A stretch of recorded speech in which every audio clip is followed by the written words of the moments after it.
तो इस financial year के अंत के साथ एक नए फाइनेंशियल ईयर की शुरुआत होने जा रही है और एक शानदार साल रहा ये इस वित्तीय वर्ष के लिए भारतीय बाजारों के लिए। करीब करीब अगर इस पूरे साल के दौरान देखा जाए तो निफ्टी में एक बढ़िया रिटर्न्स बनते हुए दिखाई पड़े और ना केवल ये फ्रंटलाइन इंडेक्स के अंदर अच्छे रिटर्न आते हुए दिखाई पड़े, साथ ही साथ हमने ये भी देखा है कि आईपीओ मार्केट गुलजार रहा। मिड कैप स्मॉल कैप में एक जोरदार तेजी इस वित्तीय वर्ष के दौरान आते हुए दिखाई पड़ी है।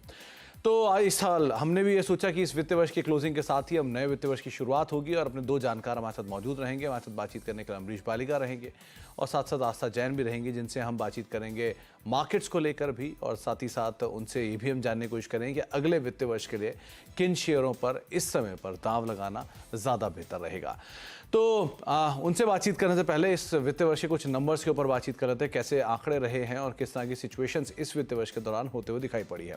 दरअसल फाइनेंशियल ईयर 24 एक शानदार साल रहा निफ्टी सेंसेक्स के लिए। करीब करीब 24-25% के आसपास के 29% के आसपास के जो गेंस हैं वो निफ्टी और सेंसेक्स में आते हुए दिखाई पड़े हैं। और ना कि निफ्टी बैंक हालांकि उतना आउट परफॉर्मेंस लेकर नहीं गया, करीब करीब 14-15% के आसपास के गेंस वहाँ से भी आते हुए दिखाई पड़े हैं। और साथ ही साथ जो ब्रॉडर मार्केट्स हैं, चाहे तो आप मिड कैप को देखें या स्मॉल कैप को देखें, 60 से लेकर 70% तक के गेंस यहाँ पर भी आते हुए दिखाई पड़े हैं। तो एक शानदार तेज़ी इस स्पेस में देखने को मिली है। लार्ज कैप गेनर्स के तौर पे अगर देखा जाए तो एक लार्ज कैप में सबसे बढ़िया रिटर्न देने वाले जो कुछ स्टॉक्स रहे हैं उनमें सबसे ऊपर जो नाम शुमार रहा वो रहा है बजाज ऑटो का, टाटा मोटर्स का, अदानी पोर्ट जैसे शेयरों का, जिन्होंने एक शानदार तेज़ी दिखाई है। और साथ ही साथ कोल इंडिया ऐसे नाम भी जो कि बढ़िया तेज़ी के साथ क्लोज होते हुए दिखाई पड़े इस फाइनेंशियल ईयर के अंदर। थोड़े से लैगार्ड भी रहे, यूपीएल जैसा नाम जो कि लैगार्ड रहे, हालांकि वो अब निफ्टी का हिस्सा नहीं रहा लेकिन फिर भी लैगार्ड के तौर पर वह शुमार हुआ। मिड कैप में तमाम के तमाम शेयर अगर पहले 6 शेयरों पर नजर डालेंगे तो सब के सब आपको पीएसयू ही दिखाई पड़ेंगे, जहां पर चाहे आईआरएफसी हो, आरबीएनएल हो, इस तरह के जितने भी रेलवे शेयर हैं उन सब में ही एक बढ़िया तेज़ी या उन सब पीएसयूज़ के अंदर एक ज़ोरदार तेज़ी बनते हुए दिखाई पड़ी। और साथ ही साथ अगर स्मॉल कैप स्पेस में नजर डालेंगे तो बीएससी लीड कर रहा था करीब करीब 500% के साथ। सुज़लॉन जैसे शेयर जहाँ पर एक ज़ोरदार तेज़ी बनते हुए दिखाई पड़ी। एसजेवीएन जैसे शेयर जहाँ पर एक बढ़िया तेज़ी इस वित्तीय वर्ष के दौरान देखने को मिली। लाइकवाइज एक बढ़िया मूव रहा इस पर ही आईपीओ मार्केट में भी। आईरेडा इस पूरी तेज़ी को लीड करता हुआ दिखाई पड़ा और 300% से ज़्यादा का उछाल यहाँ पर भी देखने को मिला। तो पूरे मार्केट के अंदर एक ज़ोरदार तेज़ी रही और हर चौतरफा तेज़ी रही। इनफैक्ट आप इस इंटेंसिटी को ऐसे समझिए कि जहाँ रियल्टी जैसे सेक्टर टॉप गेनर के तौर पर शुमार होते हुए दिखाई पड़े, वहाँ पर जो लैगार्ड था उसमें भी 15% के आसपास की तेज़ी आई, वो है एफएमसीजी इंडेक्स। तो ओवरऑल एक अच्छा बाजार, एक अच्छी तेज़ी मार्केट्स में बनते हुए दिखाई पड़ी। अब इस तेज़ी में आगे ये तेज़ी कितनी कैरी रहेगी, क्या FY25 भी ऐसा रहेगा, इस पर बातचीत कर लेते हैं। अमरीश सर और आस्था में हमारे साथ मौजूद भी हैं। आप दोनों को नमस्कार और आप दोनों का स्वागत है कार्यक्रम में। पहले तो अमरीश सर, मार्केट्स को लेकर आपका एक व्यू चाहूँगा कि बाजार पर अभी क्या रणनीति रखें, क्योंकि एक बढ़िया तेज़ी हम ऑलरेडी देख रहे हैं मार्केट्स में और इलेक्शन ईयर भी है, बड़े अवेटेड रिफॉर्म्स भी हैं। तो इन सब चीज़ों के बीच में क्या उम्मीदें लगाई जाए FY25 से? क्या ये जो तेज़ी हमने देखी है ऐसे ही तेज़ी रहेगी या थोड़ा रियलिस्टिक होने की भी ज़रूरत है? देखिए, लास्ट ईयर इस टाइम हम लोग देख रहे थे कि शायद मार्केट काफी करेक्ट करेगा, क्योंकि उस वक्त ऑलरेडी मार्केट नीचे आ चुका था मार्च एंड में। और उसके बाद जो हम लोग ने तेजी देखी थी, I think it was clearly unexpected, पर काफी अच्छी तेजी देखने को मिली, क्लोज टू अबाउट 30% गेन्स। और उसमें क्लियरली जैसे आपने कहा, पीएसयू, डिफेंस और रेलवेज जो पोस्ट कोविड ये सेक्टर्स नहीं चले थे, these were the major outperformers। काफी मल्टी बैगर्स हुए वहां पे। पर मुझे लग रहा है कि अभी इस लेवल पे आके आई थिंक द वैल्यूएशंस काफी स्ट्रेच हो चुके हैं और जो नेक्स्ट जो बड़ा ट्रिगर रहेगा that is elections. Already we are in election mode और मार्केट ने ऑलरेडी डिस्काउंट कर चुका है कि the same government will come back and will come back with nearly 400 और 400 प्लस सीट्स। तो यहाँ पे यदि उससे कम आता है तो थोड़ा डिसअपॉइंट होने का चांस है। तो यहाँ से मुझे लगता है कि अपसाइड शायद थोड़ा बहुत लिमिटेड रहेगा। It could be more of consolidation to a bit of a correction before the next major move up. तो अभी इस लेवल पे मैं बोलूंगा कि थोड़ा बहुत कॉशियस रहना चाहिए। जी, तो थोड़ा सा कॉशियस रहने की ज़रूरत है क्योंकि एक बढ़िया तेज़ी ऑलरेडी बाजार देख चुका है, तो इस तेज़ी के बाद थोड़ा सा आपको संभलना भी ज़रूरी है। आस्था मैम, क्या आप भी यही मानते हो? क्योंकि मार्केट्स में एक बढ़िया तेजी आई है और मिड कैप स्मॉल कैप तो एग्जॉर्बिटेंट गेन के साथ रहे हैं। सो उम्मीदें भी बहुत हाई हैं सबकी कि क्या ऐसे ही गेन आगे भी कैरी होने वाले हैं। आप यही बात मान के चलते हो कि ऐसी ही गेन रहेगा, या यहाँ जो अमरीश सर कह रहे हैं थोड़ा रियलिस्टिक होना भी ज़रूरी है बाजार में, तो उसको भी आधार मान लें? Good evening Sumit. देखिए बिल्कुल, मेरा भी यही मानना है कि थोड़ा अब एक कंसोलिडेशन हमें देखने को मिल सकता है मार्केट में, क्योंकि बहुत बड़ी तेजी आई, लेकिन अभी भी लॉन्ग टर्म ट्रेंड तो इंटैक्ट ही है। तो लॉन्ग टर्म में मुझे कोई दिक्कत नहीं लगती है।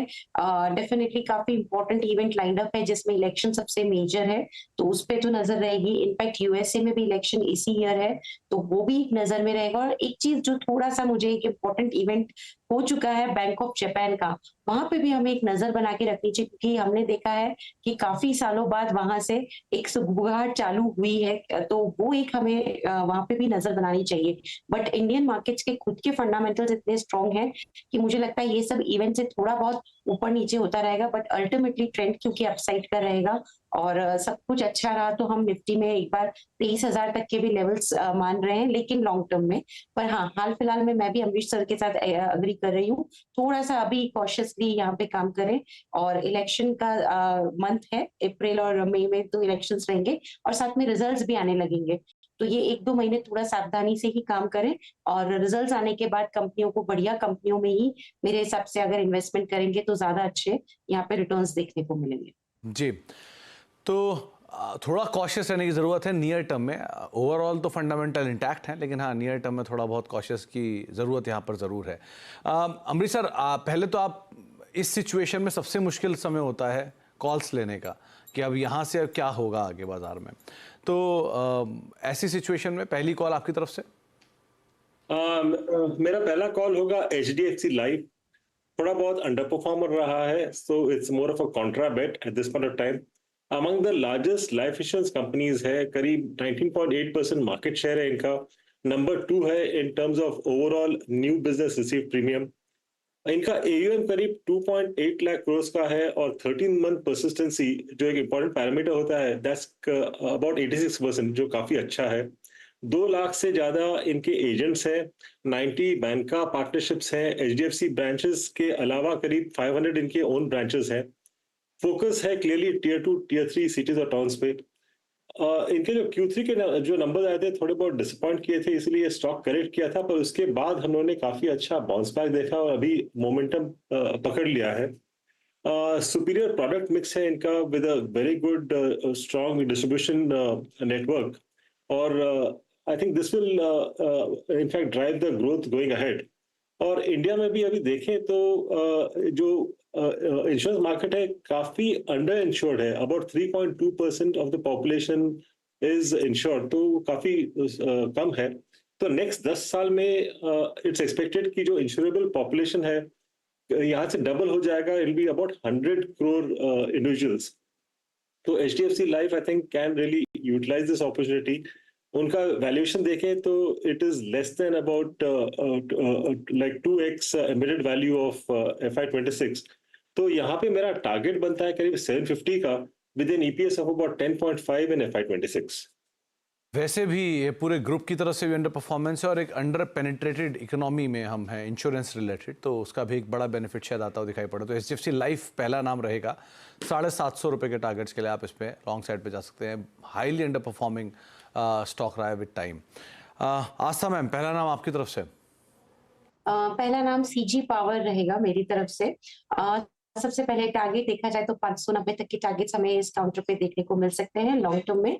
सीजी पावर की बात करें तो बेसिकली देखा जाए इंडस्ट्रियल मोटर, रेल प्रोडक्ट और ट्रांसमिशन इक्विपमेंट्स ये लोग बनाते हैं, और इनकी काफी स्ट्रेंथ है मैन्युफैक्चरिंग में, क्योंकि कॉम्पिटिटिव कॉस्ट स्ट्रक्चर भी है और जो इनका चैनल है वो भी काफी रोबस्ट है। उसकी वजह से ये जितने भी मेजर सेगमेंट्स में जिसमें काम करते हैं सब में इनका डोमिनेंट मार्केट शेयर भी है। पसंद आने के पीछे के कारण है कि कंपनी की फाइनेंशियल परफॉर्मेंस तो बहुत बढ़िया है। अब कंपनी फोरे करने जा रही है सेमीकंडक्टर स्पेस में, तो वो एक इम्पोर्टेंट ग्रोथ ड्राइवर हो सकता है। दूसरी तरफ देखा जाए तो कंपनी का अब जो फोकस है वो ऑर्गेनिक और इनऑर्गेनिक ग्रोथ दोनों पे है, तो मुझे लगता है कि वहां से भी एक बढ़िया ग्रोथ कंपनी को मिल सकती है आगे जाते हुए। जिस तरह से कंपनी यहाँ पे एक्सपेंशन को लेके काम कर रही है और हम देखा जाए तो जो यहाँ पे सेक्टर है, उसमें भी काफ़ी बढ़िया टेलविंड है क्योंकि रिन्यूएबल एनर्जी में एक हम देख रहे हैं एक्सपेंशन हो रहा है, तो वो भी कंपनी के लिए एक पॉजिटिव यहाँ पे ट्रिगर की तरह काम करेगा। केपेक्स रिलेटेड भी काफ़ी काम हो रहा है इंडिया में, तो वो भी कंपनी के लिए पॉजिटिव है। सो मुझे लगता है कि सीजी पावर एक वेल पॉइज्ड है अभी आगे की फ्यूचर अपॉर्च्युनिटीज़ को कैटर करने के लिए, लॉन्ग टर्म के लिए खरीदारी करने की सलाह रहेगी। इनिशियल टारगेट 590 का रखा जा सकता है। तो मुरगप्पा ग्रुप की कंपनी ट्यूब इन्वेस्टमेंट की आर्म और एक स्ट्रॉन्ग टर्न अराउंड कैंडिडेट। अगर एक तरफ एचडीएफसी लाइफ है जो बहुत समय से चला नहीं, तो दूसरी तरफ सीजी पावर है जो स्ट्रॉन्ग टर्न अराउंड के बीच में बहुत बढ़िया रफ्तार ऑलरेडी दिखा चुका है। और उसके बाद 590 रुपये के टारगेट्स यहाँ पे आपको और खुलते हुए दिखाई पड़ सकते हैं। वैसे भी कंपनी लगातार नए नए एवेन्यूज़ में एक्सपैंड कर रही है और स्ट्रॉन्ग ग्रुप भी है पीछे, तो वो भी एक एज को देखने को मिल रहा है। अमरीश सर, आपकी तरफ से दूसरा नाम? दूसरा नाम है महिंद्रा हॉलीडेज। ये वेकेशन शेयरिंग बिजनेस में है। करीब 2,93,000 मेंबर्स हैं इनके, करीब 5,100 प्लस रूम्स हैं इन 106 रिसॉर्ट्स इंक्लूडिंग इंटरनेशनल डेस्टिनेशंस। और इनका एक स्टेप डाउन सब्सिडरी है हॉलीडे रिसॉर्ट्स, जहाँ पे करीब 33 डेस्टिनेशंस है इन यूरोप। करीब 360 पार्टनर होटल्स भी हैं। इन्होंने ऐड किया था करीब 4,700 members in the last quarter Q3 में। रिसोर्ट ऑक्यूपेंसी करीब 84% है, which is better than the industry average. करीब 1,300 करोड़ का कैश है बुक्स में। और जो अभी जो मेजर ट्रिगर आ रहा है, the company is completed 25 years, तो जो ओल्ड प्रॉपर्टीज है वो फ्री हो रहे हैं फ्रॉम ओल्ड मेंबर लायबिलिटीज, क्योंकि मेंबरशिप इज फॉर 25 इयर्स और 25 इयर्स के बाद मेंबर्स को निकल जाना पड़ता है, so that liability clearly goes off. तो if you look at the capex plan, करीब 2,000 करोड़ का केपेक्स प्लान है, increasing the rooms from 5,000 to 10,000 in the next 5 years. और जिस हिसाब से जो होटल रूम टैरिफ्स बढ़े हैं लास्ट 2 साल में, it's extremely positive for Mahindra holidays, क्योंकि उनका जो मेंबरशिप फीस है that is looking extremely attractive. तो यहाँ पे डीसीएफ और सम ऑफ पार्ट्स करते हैं तो वैल्यूएशन करीब 580 का आता है। ये यदि मैं 10% भी डिस्काउंट देता हूँ तो यहाँ पे मेरा टारगेट बनता है 520 का। 520 के टारगेट्स के लिए महिंद्रा हॉलीडेज के ऊपर आप बेट कर सकते हैं। 392 393 के जोन में भी कामकाज कर रहा है, ये बात सही है। टूरिज्म में एक्सपेंशन और इस कंपनी के इंडिविजुअल प्रॉपर्टीज में एक्सपेंशन, वो इसको एक अच्छा एड दे सकता है। तो करीब 520 के टारगेट्स के लिए आप लॉन्ग जाएंगे। आस्था मैम, दूसरा नाम आपकी तरफ से? दूसरा नाम मेरी तरफ से आईसीआईसीआई प्रूडेंशियल लाइफ इंश्योरेंस रहेगा। खरीदारी करने की सलाह रहेगी 680 के लक्ष्य के लिए। देखा जाए तो जिस तरह से लाइफ इंश्योरेंस कंपनीज में अभी हमने एक अच्छा खासा रिबाउंड देखा है, मुझे लगता है उसका एक फायदा आईसीआईसीआई प्रू को भी होगा। अभी के रिजल्ट्स तो इतने अच्छे नहीं थे, लेकिन ऑफ लेट जिस तरह से अब इनके जो एपीईज हैं उसमें बहुत बढ़िया यहाँ पे मार्केट शेयर कंपनी ने दिखाया है, क्योंकि इनका जो एनुअलाइज प्रीमियम इक्विवेलेंट था, वो जब 9 महीने के रिजल्ट्स दिए थे तब तो सिर्फ 8.7% था, लेकिन अभी में यानी कि जनवरी और फरवरी में ये बढ़ के 10% और 12% हुआ है। तो मुझे लगता है जो बढ़िया मार्केट शेयर गेन किया है इन्होंने, ये एक बहुत पॉजिटिव मोमेंटम दिखा रहा है कंपनी के फाइनेंशियल्स में आगे जाते हुए। दूसरी तरफ देखा जाए तो इनके जो रिटेल प्रोटेक्शन ग्रोथ है, वहां पे भी एक बढ़िया रिबाउंड हमें देखने को मिला है। तो और मैनेजमेंट भी अब जो गाइडलाइंस यहाँ पे दे रहा है या फिर जो गाइडेंस दे रहा है, वो डबल डिजिट ग्रोथ की दे रहा है, क्योंकि एपीए एक सबसे बढ़िया पैरामीटर होता है इंश्योरेंस कंपनीज के लिए उनको आकलन करने के लिए। तो मुझे लगता है कि आईसीआईसीआई प्रू भी अब एक हो सकता है कि एक बढ़िया काउंटर निकल के आए आने वाले टाइम में लाइफ इंश्योरेंस स्पेस में। तो मुझे आईसीआईसीआई प्रू पे एक भरोसा है और मेरे हिसाब से यहाँ पे भी लॉन्ग टर्म के लिए पोजीशन बनाई जा सकती है। इनिशियल टारगेट इसमें 680 का रहेगा। 180 के इनिशियल टारगेट्स के लिए आप आईसीआईसीआई प्रूडेंशियल को भी लॉन्ग साइड पे देख सकते हैं। अमरीश सर, एक भी नाम पीएसयू से अब तक नहीं डिस्कस हुआ, जबकि पीएसयू पिछले साल का या वित्तीय वर्ष का स्टार परफॉर्मर था। 100%, 125% के आसपास के गेन तो एवरेज थे वहां पर। तो पीएसयू बास्केट में क्या करें जिनके पास मेजर शेयर, जैसे आईरेडा है, आईआरएफसी है, आरवीएनएल है, एचएएल है, कोचिन है, ये बहुत केस टू केस स्पेसिफिक होने की जरूरत है यहाँ पे। इसको कैसे लीड कर रहे हो आप? इस लेवल पे पीएसयू बास्केट ओवरऑल मुझे एक्सपेंसिव लग रहा है, whether we talk of railways, whether we talk of defence और whether we talk of banks, क्योंकि पीएसयू बैंक्स मैंने रेकमेंड किया था करीब 4 साल पहले और वहां से मल्टी बैगर हो चुके हैं काफी स्टॉक्स। तो इस लेवल पे मुझे एक्सपेंसिव लग रहा है। Possibly I hold on for some more time, पर like my suggestion would be कि थोड़ा बहुत तो प्रॉफिट बुक करना चाहिए, क्योंकि I mean at least 30-40% of the PSU portfolio एक बार प्रॉफिट बुक करके I think one should take profits home. यहाँ पर थोड़ा प्रॉफिट लेने की सही में ज़रूरत है। देखिए एक तरफा तेज़ी आई है और 400% आप स्क्रीन पे देख भी रहे हैं। 220% सबसे कम जो पहले 6 शेयर हैं मिड कैप के, उनमें 220% का रिटर्न है। फैक्ट में, पीएफसी में, बीएचईएल में 250-250% का रिटर्न। तो यहाँ थोड़ा सा पैसा निकाल लेना चाहिए। आईआरएफसी ऐसा शेयर 450% की तेज़ी दिखा रहा है।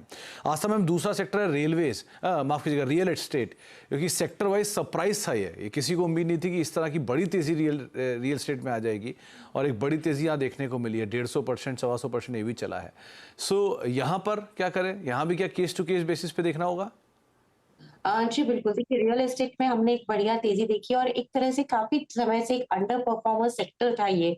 तो अब वही सेक्टर्स चल रहे हैं जो पिछले कुछ सालों में एक अंडर परफॉर्मर्स रहे थे। तो उसमें एक नाम रियल एस्टेट का भी आता है। तो उसी वजह से मुझे लगता है कि हमने बढ़िया परफॉर्मेंस देखी, पर आगे जाते हुए मुझे लगता है स्टॉक स्पेसिफिक यहाँ पे ज़्यादा बढ़िया सिलेक्शन बैठता है, तो उसी पे नज़र रखें। इनफैक्ट हमें जो पसंद आता है उसमें तो लोढ़ा डेवलपर्स काफ़ी हमें अभी भी स्ट्रॉन्ग लग रहा है। लेकिन फिर भी नतीजे आने के बाद एक वापस से उस पे एक रिव्यू किया जा सकता है। बट हाँ, रियल एस्टेट सेक्टर अभी भी अच्छा लगता है। कुछ एक स्टॉक्स उसमें अभी भी बढ़िया पोज़ीशन में हैं, जो मुझे लगता है कोई भी फॉल आता है तो खरीदारी करने के बढ़िया मौके देंगे। तो केस टू केस बेसिस पे रियल स्टेट में आप कॉल लीजिए, लेकिन पीएसयूज में एक साफ राय कि थोड़ा थोड़ा प्रॉफिट ले लेने में कोई बुराई है नहीं इस सिचुएशन में। एक ब्रेक का वक्त हो गया। ब्रेक के बाद लौटते हैं, कुछ और सेक्टर्स पे बातचीत होगी, कुछ और स्टॉक्स भी हैं जिन पर भी हम चर्चा करेंगे छोटे से ब्रेक के उस पार। 5 की शुरुआत हो रही है और FY24 के एक शानदार रिटर्न हमने देखे हैं इंडिसीज पे, sector wise, small cap, mid cap में। तो इस तेज़ी के बाद अब आपकी रणनीति क्या होनी चाहिए और अगले वित्तीय वर्ष में कैसी उम्मीदें आके चलें, किन शेयरों पर आप फोकस कर सकते हैं, इस पर हम बातचीत कर रहे हैं। हर बार की तरह अमरीश सर हमारे साथ मौजूद हैं बातचीत करने के लिए, और आस्था मैम मौजूद है जिनसे हम चर्चा कर रहे हैं अलग अलग स्टॉक्स पर भी और मार्केट्स को लेकर भी। आस्था मैम, आपकी तरफ से तीसरा स्टॉक कौन सा होगा जिसके ऊपर आप बेट करना चाहेंगे? देखिए हॉस्पिटैलिटी सेक्टर काफ़ी बढ़िया अभी भी लग रहा है और उससे जो स्टॉक पसंद आ रहा है वो शैले होटल्स है। खरीदारी करने की सलाह रहेगी, लक्ष्य ₹1100 का रहेगा लॉन्ग टर्म के लिए। इसकी अगर हम बात करें तो बेसिकली देखिए 10 इनके ऑपरेशनल होटल्स ऑलरेडी हैं, 2 पाइपलाइन में हैं। कंपनी क्यों बढ़िया लगती है? क्योंकि अभी की जो परफॉर्मेंस थी क्वार्टर 3 ऑफ FY24 की बेहतरीन परफॉर्मेंस कंपनी ने दिखाई थी। ऑल्दो अगर हम उन्हें लास्ट ईयर के क्वार्टर से कंपेयर करेंगे तो थोड़ा-सा ऐसा लगेगा कि बॉटम लाइन प्रेशर में है, लेकिन उनके पीछे भी कारण था। लास्ट ईयर में कुछ एक एक्सेप्शनल गेन्स थे, अच्छी खासी अदर इनकम थी। अगर वो सब मैं हटा देती हूँ, तो क्वार्टर 3 ऑफ FY24 कई मायनों में बहुत बेटर है क्वार्टर 3 ऑफ FY23 से। तो काफ़ी बढ़िया यहाँ पे ग्रोथ हमें देखने को मिली है।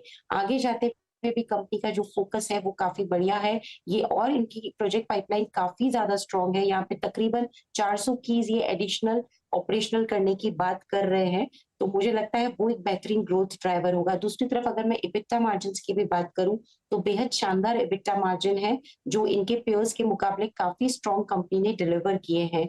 एक इम्पोर्टेंट रेशियो जो हम ज़्यादातर होटल स्टॉक्स में देखते हैं वो इनका एवरेज स्टाफ क्या रेशियो भी देखते हैं टू द रूम। तो उसमें देखा जाए तो पेयर्स जहाँ पे कि 5 स्टार और ये जिस तरह के भी होटल्स रहते हैं जहाँ पे कि एवरेज स्टाफ टू रूम 1.1 का रेशियो रहता है, यहाँ पे काफ़ी बढ़िया है, 0.93 है। तो वो भी एक महत्वपूर्ण यहाँ पे एक आकलन के लिए एक महत्वपूर्ण रेशियो है जो कि काफ़ी अट्रैक्टिव है कंपनी का। इनफैक्ट QIP प्लेसमेंट की भी अभी बात की है, तो मुझे लगता है कि लॉन्ग टर्म में ये और भी अच्छी तेज़ी के लिए तैयार हो रहा है। हो सकता है थोड़ा बहुत अगर डिप आए तो उसमें खरीदारी के ही मौके होंगे। 1100 के लक्ष्य के लिए खरीदारी करने की सलाह रहेगी बाइंग ऑन डिप्स की स्ट्रेटेजी के साथ शैले होटल्स को। समय में पूरा सेक्टर भी काफ़ी बजिंग रहा है। पिछले साल अयोध्या थीम मान लीजिए, या पिछले साल की ट्रैवलिंग थीम मान लीजिए, डोमेस्टिक ट्रैवलिंग थीम मान लीजिए, लक्षद्वीप थीम मान लीजिए, बहुत बज़ हुआ इंडियन होटल्स या लेमन ट्री। तो अभी भी ये थीम कंटिन्यू रहेगी क्योंकि यही सेम महिंद्रा हॉलीडेज अमरीशर की भी चुनाव है, तो मैं मान रहा हूँ कि ये थीम शायद बजिंग रहने वाला है आगे भी। जी बिल्कुल, मैं अभी भी इसी सेक्टर में काफ़ी ज़्यादा पॉज़िटिव हूँ क्योंकि हम लोग ये मान रहे हैं कंज़्यूमर डिस्क्रिशनरी जो स्टॉक्स हैं, वो अभी भी बढ़िया परफ़ॉर्म करते हुए नज़र आएँगे। तो शैले होटल्स को बिल्कुल खरीदारी करने की सलाह रहेगी। ₹1100 के टारगेट्स के लिए शैले होटल के ऊपर आप बेट कर सकते हैं। अमरीश सर, आपकी तरफ से तीसरा नाम? तीसरा पिक है सिरमा एसजीएस। ये एक इंजीनियरिंग और डिजाइन कंपनी है engaged in electronic manufacturing services. Products जैसे printed circuit board assembly, RFID, electromagnetic और इलेक्ट्रोमैकेनिकल पार्ट्स, मदरबोर्ड्स एक्सेट्रा ये सब बनाती है। डाइवर्सिफाइड सेक्टर को सर्विस करती है ये, automotive, consumer electronics, health care, industrial, IT और रेलवेज को। पीएलआई स्कीम का जो बेनिफिट है इनको काफी मिल रहा है, इनपुट कॉस्ट कम हो रहे हैं इनके। काफी स्ट्रॉन्ग ट्रैक्शन आ रहा है from automotive industry, mainly EV और चार्जिंग इंफ्रास्ट्रक्चर से। पर Q3 के इनके अर्निंग्स थोड़े पुअर थे, इसीलिए स्टॉक करेक्ट किया था। पर मैनेजमेंट ने FY25 which is current year revenue guidance दिया है of 3000 crore which is 50% growth. EBITDA maintain किया है 7.5 के आसपास। सिमिलर ग्रोथ इन लोग गाइड कर रहे हैं for FY25, like basically led by health care sector, automotive, industrial और कंज्यूमर। ऑर्डर बुक पोजीशन देखें तो करीब 3800 करोड़ का है, और जिसका डिलीवरी होगा ओवर द नेक्स्ट 18 मंथ्स। और क्लियरली डोमेस्टिक बिजनेस में हम लोग देख रहे हैं कि is growing at about 78% YOY।